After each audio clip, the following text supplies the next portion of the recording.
আমি আলমারি গোছাচ্ছিলাম আর আমি আলমারি গোছাতে গোছাতে যে এদিকে সব ছড়ানো ছিটানো। আমি খাটটা একটু গোছাচ্ছি, খাটের মানে আলমারিটার গুলো গোছাচ্ছি, শাড়িগুলো।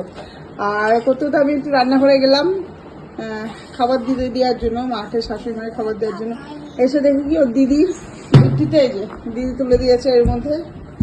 আর এখান থেকে এখন নামবে না, বলছে এখানে বসে খাবে। এই তুই এখানে বসে খাবি? কি খাবি এখানে বসে?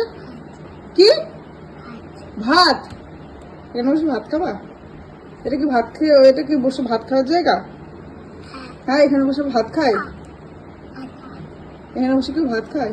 চলো তুমি টেবিলে বসে ভাত খাবে, রুটি খাবে, রুটি। চলো নামো নামো, আসো। একা নামতে পারবে না, অনেক নিচু করে যাবে। নামো, আমি পুরো গোছাবো। নামো, আসো। হাত ধরবো? আচ্ছা আচ্ছা। মুখ চোখ দেখো। একা নামতে পারবে না, আসো আমি নামে দিচ্ছি। আচ্ছা দুজনে হাত ধরে, দুজনে হাত ধরি।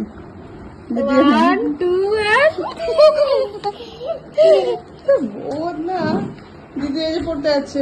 টাটা দিয়ে দাও দিদিকে। দিদি স্যার এসে টাটা দিয়ে দাও। দিদি টাটা দিয়ে দাও। দিদি টাটা। এখন ওকে খাইয়ে নিয়ে তারপর এগুলো গোছাবো। ছিল না, আমি তখন বোরিং হচ্ছিলাম বসে বসে, আলমারিটা গোছাবো। বাবা